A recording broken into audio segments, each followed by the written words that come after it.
During Christmas, my mom criticized my baby in front of everyone. Her insult left me speechless.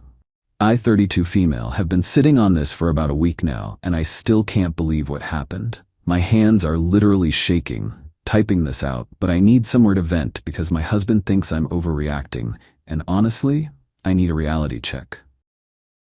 So background. My daughter just turned 8 months old. She was born 6 weeks premature and spent her first 3 weeks in the NICU. It was the scariest time of my life. She's healthy now, hitting all her milestones, but she's on the smaller side, like she's in the 15th percentile for weight. Her pediatrician says she's perfectly healthy, just petite. My husband and I are both on the shorter side, so it makes sense genetically. My mom has always had opinions about everything. Growing up, nothing I did was ever good enough. My grades, my weight, my college choice, my career, my husband, you name it, she had criticism for it. But I stupidly thought things would be different once I had a baby. Like maybe she'd finally be proud of something I did. Christmas was at my parents' house this year.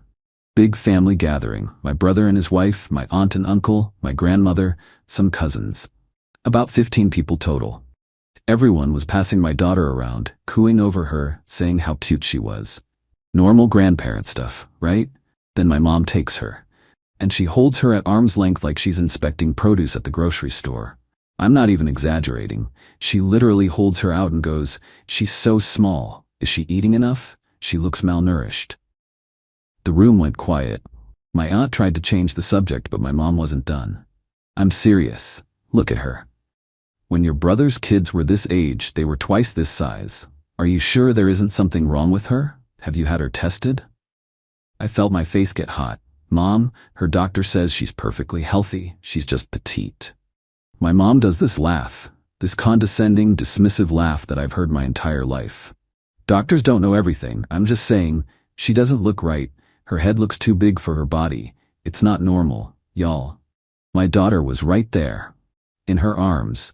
Like I know she's a baby and doesn't understand words yet, but the energy in that room shifted so hard. My brother's wife tried to help. "She looks adorable to me. All babies have different builds." My mom ignored her and kept going. "I'm just worried. As her grandmother, I have a right to be concerned. Maybe if you'd taken better care of yourself during pregnancy, she wouldn't have come early. Did you ever think about that?" That was it. Something in me just snapped. I stood up, walked over, and took my daughter out of her arms. Didn't say a word. I went to the living room where all her presents were piled up, grabbed the diaper bag, and started packing everything. My mom followed me. "What are you doing? Don't be so sensitive. I'm just expressing concern." I looked her dead in the eyes and said, "This is her last Christmas here." My mom laughed again. "Oh, please. You're being dramatic." "No, I'm being serious. You just called my daughter malnourished and implied it's my fault she was premature. In front of everyone. On Christmas. This is done." My dad tried to intervene. "Honey, your mother didn't mean it like that. Let's just calm down and enjoy the holiday." She said exactly what she meant. She always does. I finished packing up the presents, the ones my husband and I brought, plus the gifts from other family members who actually love my daughter without conditions. My mom's gifts stayed under the tree. That's when her face changed, like she finally realized I wasn't playing. "Wait, you're really leaving? It's Christmas dinner. You can't just leave. Watch me." My husband was confused but followed my lead. We were out the door in under 10 minutes. The car ride home was silent except for my daughter babbling in her car seat, completely oblivious. I cried the whole way. Not because I regretted leaving, but because I was so angry at myself for being surprised. For thinking this time would be different. We've been home for a week now. My phone has been blowing up. My mom keeps texting things like, "I can't believe you ruined Christmas, and you're keeping my granddaughter from me over nothing." And my personal favorite, "I was just being honest because I care." My dad sent a text that just said, "Please call your mother." My brother texted separately saying he understood why I left, but thinks I should be the bigger person and apologize so things don't get awkward at future family events. I haven't responded to any of them. My husband finally came around after I showed him some of the texts.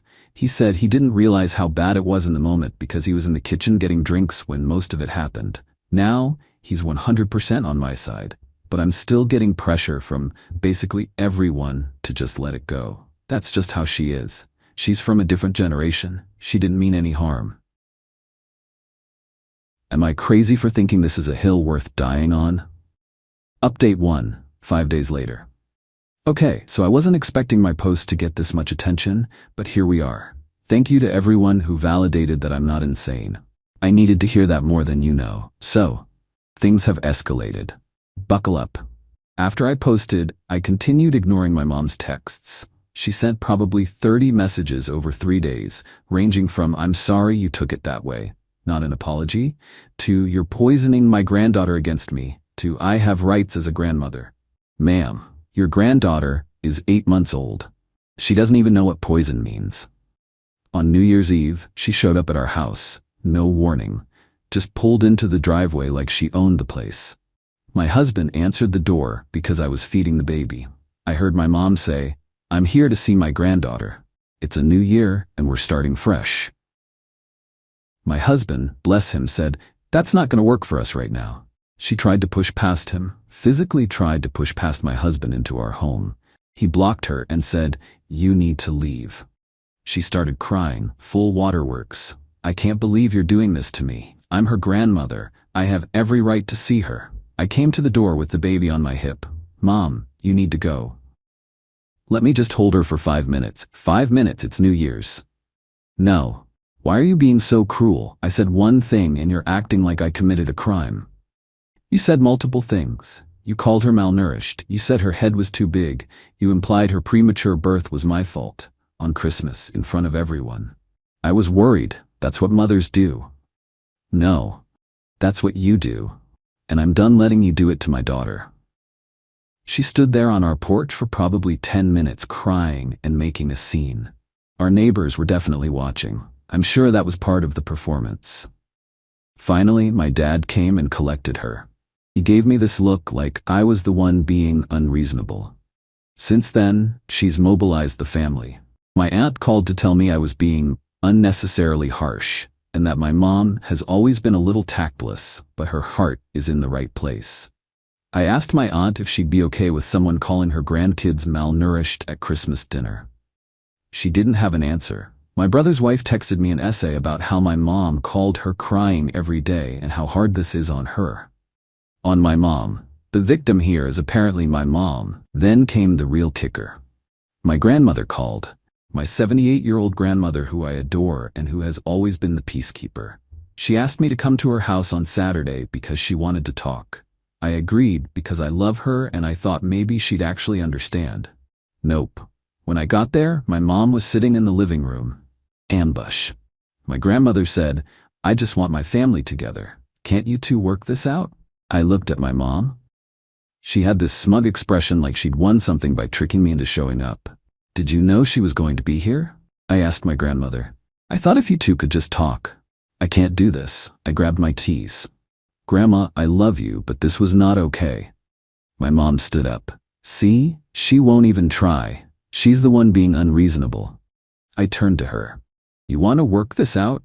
Start with an actual apology. Not 'I'm sorry you feel that way.' An actual, real apology acknowledging what you said and why it was wrong." She crossed her arms. "I'm not going to apologize for caring about my granddaughter's health." "Then we have nothing to talk about." I left. My grandmother called me later to apologize for the ambush. She said my mom begged her to help and she thought she was doing the right thing. I told her I understood, but I was hurt that she let herself be used like that. But wait, there's more.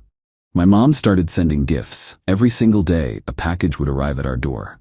Baby clothes, toys, a fancy stroller we didn't need, all with little notes attached. "For my precious granddaughter. Thinking of you always. Can't wait to see you grow." The first few I donated. Then I started marking them returned to sender, unopened. The delivery guys started recognizing me. One of them actually said, "Another one, huh?"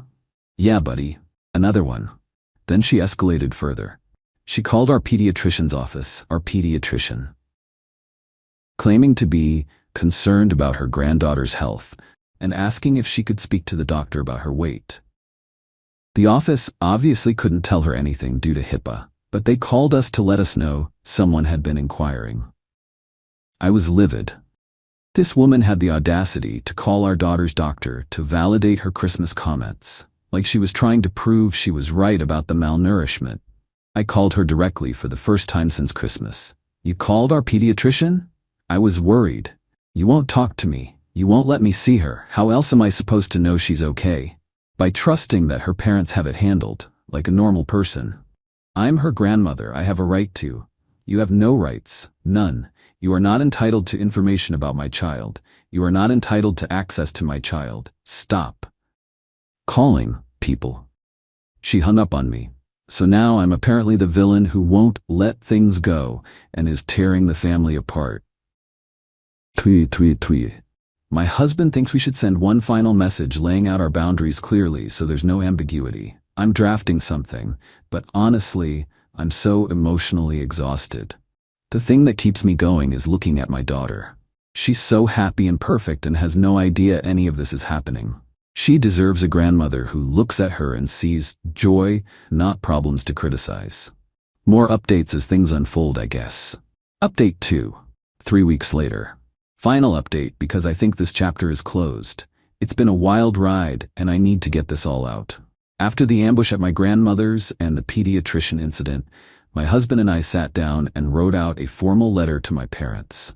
I know, very formal and dramatic, but we wanted it in writing, so there was no "I didn't say that" or "you misunderstood" later. The letter laid out everything. What was said at Christmas and why it was harmful. The subsequent behavior, including showing up unannounced, trying to force entry, mobilizing family against us, and contacting our medical providers. Our boundaries going forward, which included no visits until a genuine apology, no contact with our daughter without both of us present, no discussing our family situation with other relatives, and absolutely no contacting any professionals involved in our daughter's care. We sent it via email and certified mail because I know my mom would claim she never received it. The response was something else. My mom sent a 3-page letter back. Not an apology. 3 pages of how she was the victim, how I was always too sensitive growing up, how she sacrificed everything for me, and this is how I repay her, how my husband has poisoned me against my own family, and how she's consulting with a lawyer about grandparents' rights. That last part made me laugh out loud. I looked it up.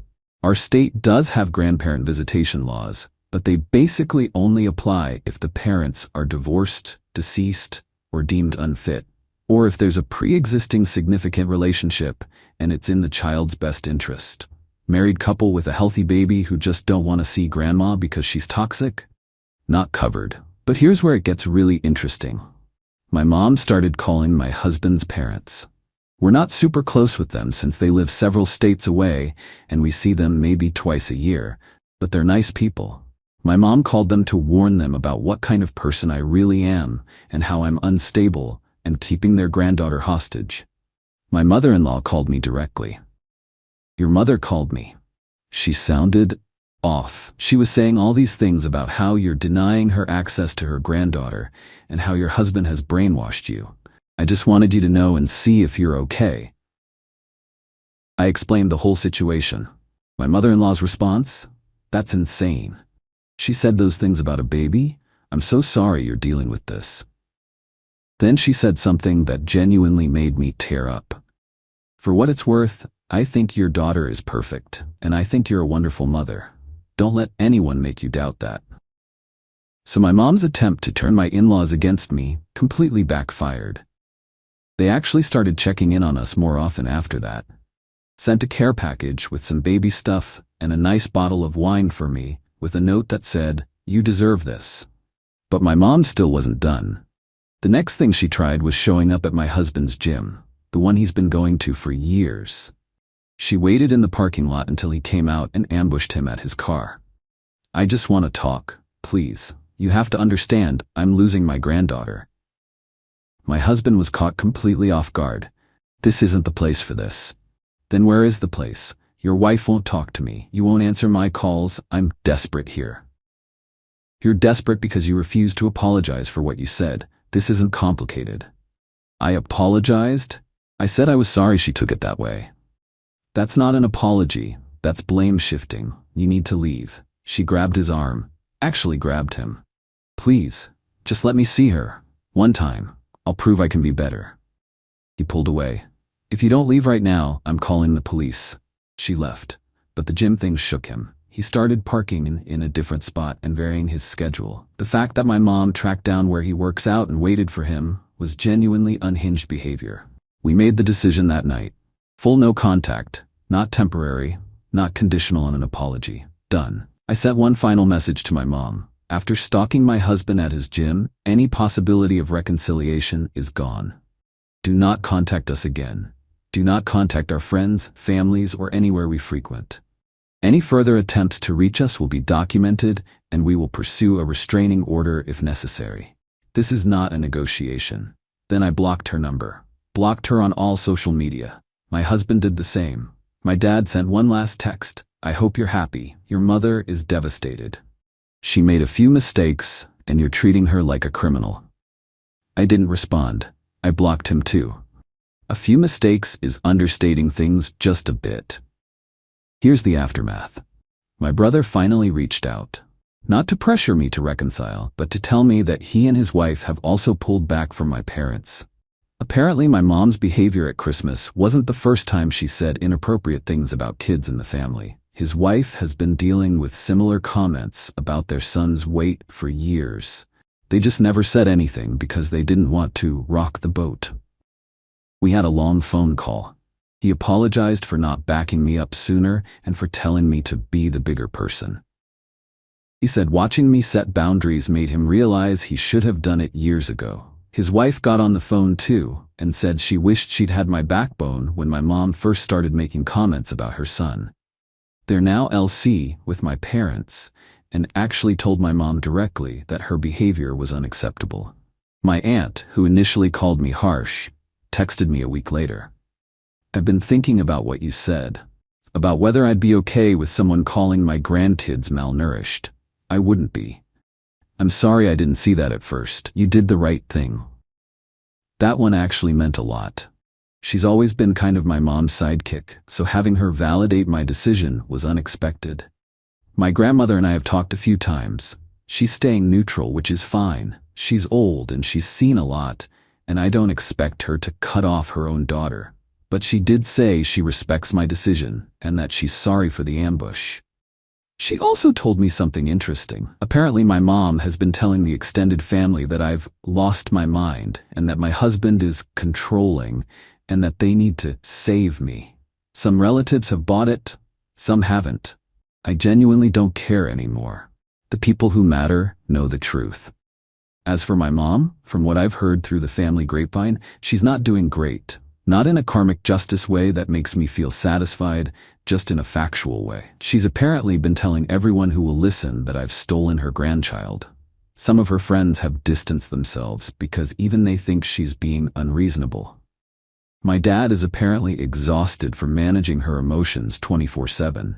Part of me feels guilty about that. Like maybe I'm the reason for all this chaos. But then I remember that all she had to do was apologize. Say, I'm sorry for what I said about your daughter. It was wrong and hurtful. That's it. That's all it would have taken. She chose not to. She chose her pride over her grandchild. That's on her. My daughter is thriving. She's crawling now, getting into everything, laughing at the stupidest stuff. She pulls herself up on furniture and thinks she's hot stuff. She has grandparents who love her unconditionally, and my in-laws who have already planned a visit next month. She has an aunt and uncle who adore her. She has cousins to grow up with. She has parents who will protect her from anyone who tries to make her feel less than perfect. That's what matters. That's all that matters. To anyone reading this who's dealing with a toxic parent, you're allowed to choose peace. You're allowed to protect your kids. You're allowed to stop setting yourself on fire to keep someone else warm. I know some people will say I should have tried harder or given her more chances. But here's the thing. I gave her 32 years of chances. 32 years of letting comments slide, of being the bigger person, of pretending everything was fine. My daughter doesn't have to grow up with that. She gets to start fresh. This was the hardest thing I've ever done, and I'd do it again in a heartbeat. Thanks for listening, Reddit. My girlfriend said I ruined her birthday surprise by not reading her mind. I, 29 male, have been with my girlfriend for 2.5 years. We moved in together about 8 months ago into an apartment that's in my name because my credit is better. Everything seemed solid. We talked about marriage. We talked about kids. I genuinely thought I was going to spend my life with this woman. Her birthday is next weekend. She's turning 28 and has been making it clear for months that this is a big deal. I get it. Some people are really into birthdays. I'm not one of them, but I respect that she is. So I've been planning stuff. I booked a nice dinner at that Italian place she loves. I coordinated with her best friend to throw a surprise party on Saturday.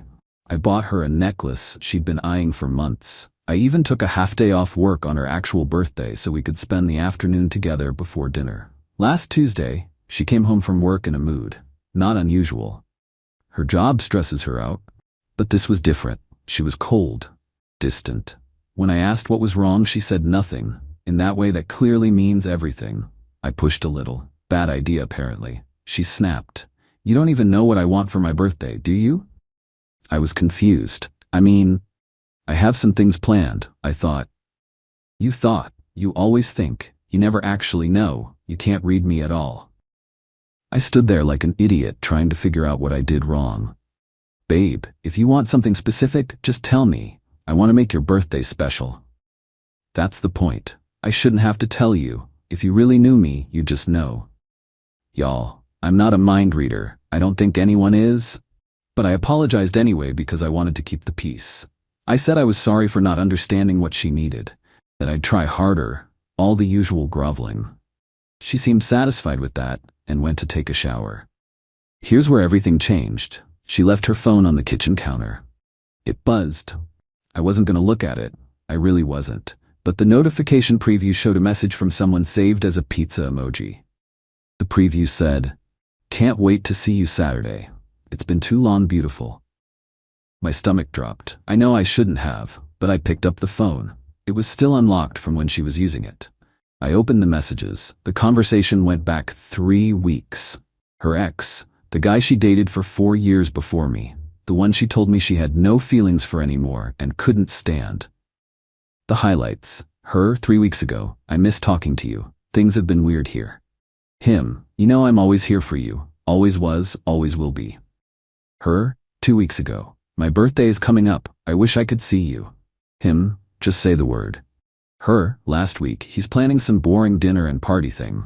It's not what I want. What do you want? You, even just for a weekend. I just need to see you. I can make that happen. I'll fly in. Consider it a gift. I'd have to figure out how to get him out of the apartment, but I could make it work. You're worth it. Always have been. The most recent message from Tuesday. Can't wait to see you Saturday. It's been too long, beautiful. Her response. I know. I'll make sure he's gone by Friday night. I told him he doesn't understand me. He bought it.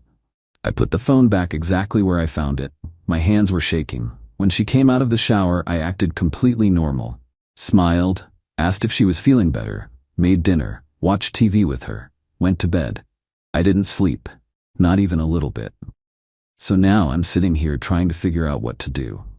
I've been planning this woman's birthday party for weeks. Her friends are involved. Her family is involved. Her mom is driving 3 hours to be there. Part of me wants to just pack her stuff and leave it on the curb. Part of me wants to confront her right now. Part of me wants to do something that makes sure she remembers this birthday for the rest of her life. I need advice. What would you do? Update 1, 4 days later. Okay, so I took a few days to think and also to do some more digging. Thank you to everyone who told me to get evidence before doing anything. Smart advice. After that first night, I played it cool. Like Oscar-worthy performance level cool. She had no idea anything was wrong. If anything, she seemed happier because she thought I was being more attentive after our fight. No, babe, I'm just gathering intel. I did some quiet investigation.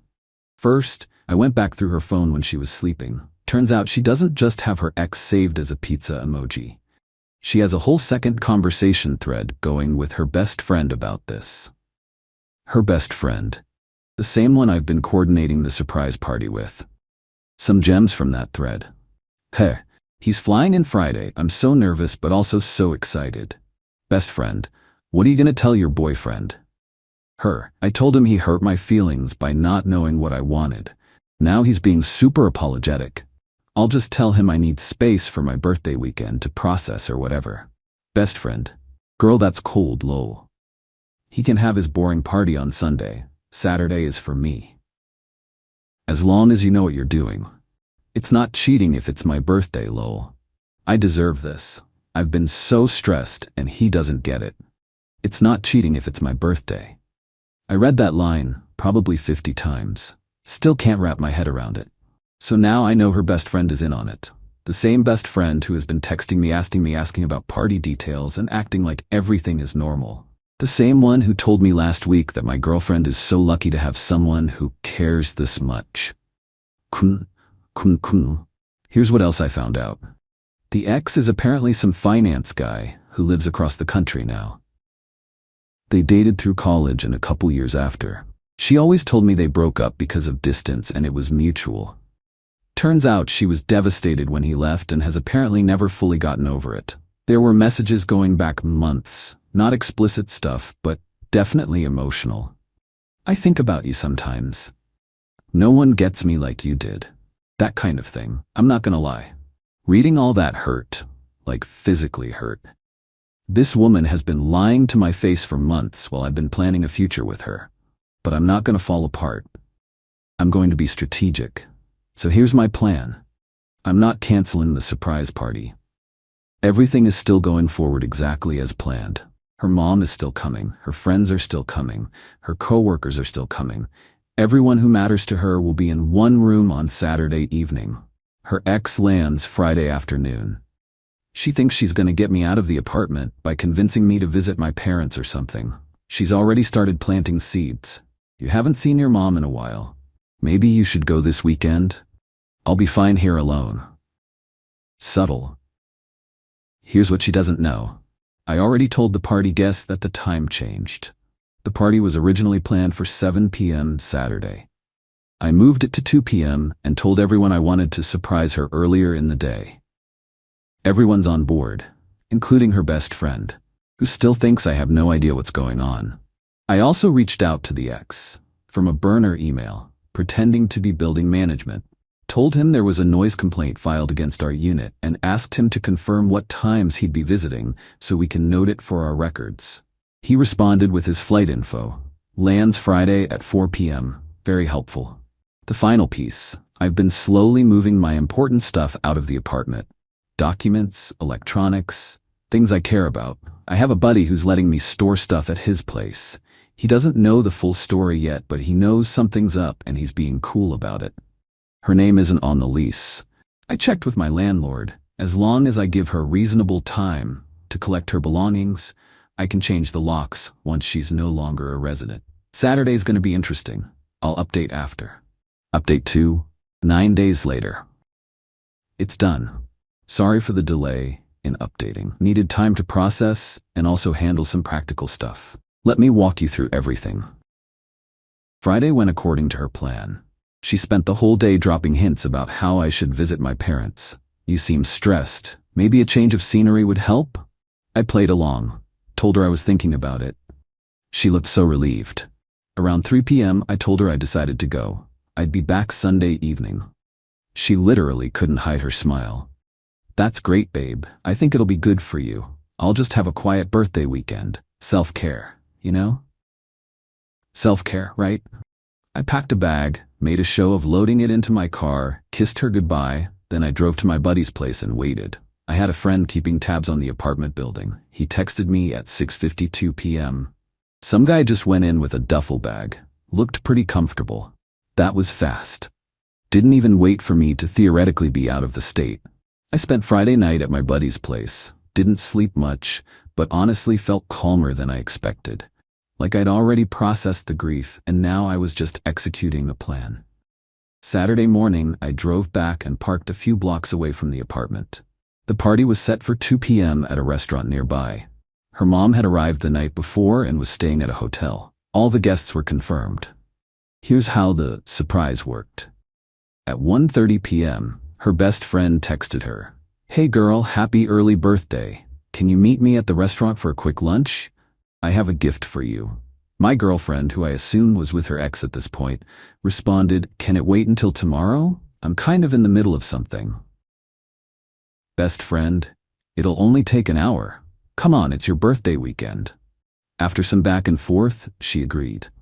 Probably figured she could have a quick lunch, grab a gift, and get back to her ex. She walked into that restaurant at 2:15 p.m. The whole room yelled surprise. Her mom, her aunts and uncle, her coworkers, her college friends.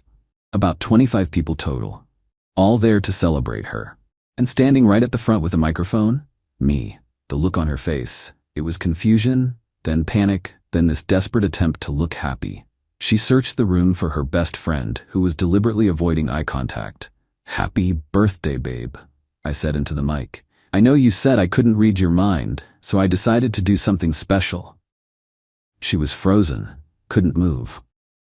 "I actually want to say a few words about the birthday girl, if everyone doesn't mind." People clapped. Her mom looked so proud. Her coworkers were smiling. We've been together 2.5 years. And in that time, I thought I knew her pretty well. I thought we were building a future together. But recently I learned something that really opened my eyes. Her face went white. I learned that I actually don't know her as well as I thought. She was right about that. I couldn't read her mind. She started walking toward me. "Babe, maybe we should." For example, I didn't know that she's been talking to her ex for months. I didn't know that she invited him to fly in this weekend as a gift to herself. I didn't know that right now, as we speak, he's sitting in our apartment waiting for her to come back. The room went dead silent. Her mom said, "What?" I found the messages. 3 weeks of planning. The goal was to get me out of town so she could spend her birthday weekend with him. She told him, and I quote, "It's not cheating if it's my birthday." Someone in the back actually laughed. Not a happy laugh, an "oh my God" laugh. My girlfriend started crying. "That's not, you don't understand, it wasn't. The best part is that I've been planning this party for weeks. With your best friend, who knew about the ex the whole time and didn't say a word to me." Best friend looked like she wanted to disappear into the floor. "So I guess I did give you something you'll remember. Happy birthday." I put down the mic, grabbed my jacket, and walked out. Behind me, I could hear chaos erupting. Her mom yelling, her trying to explain, people talking over each other. I heard her best friend getting confronted by multiple people for knowing and not warning me. I didn't stay to watch, I just left. About an hour later, my phone started blowing up. From her, "How could you do that to me? On my birthday?" From her mom, "I am so sorry, I had no idea she was capable of this. Please call me." From some random number I assume was her ex. Dude, what the hell? I didn't respond to any of them. What I did do was go back to the apartment. My buddy came with me as a witness. The ex was gone. All her stuff was still there, but she wasn't. I grabbed the last of my things, left a note that said, "You have 7 days to get your belongings. After that, I'm changing the locks. Don't contact me." Here's the aftermath from the past week and a half. She came by with her mom 4 days after the party to get her stuff. I wasn't there, had my buddy supervise. Her mom apparently apologized to him on my behalf. She tried to claim some of my stuff was hers, including my TV and couch. Things I had before we even met. My buddy shut that down and had her mom confirm those were mine. Her mom was apparently harsh with her the whole time. Locks are changed. Lease is fully in my name. Landlord was understanding about everything. Our friend group split. Some people took her side, saying I publicly humiliated her and that 2 wrongs don't make a right. Most said she humiliated herself and I just provided the audience. Her best friend reached out to apologize. Long message about how she was put in an impossible position. I didn't respond. She made her choice when she helped cover up the affair instead of warning me.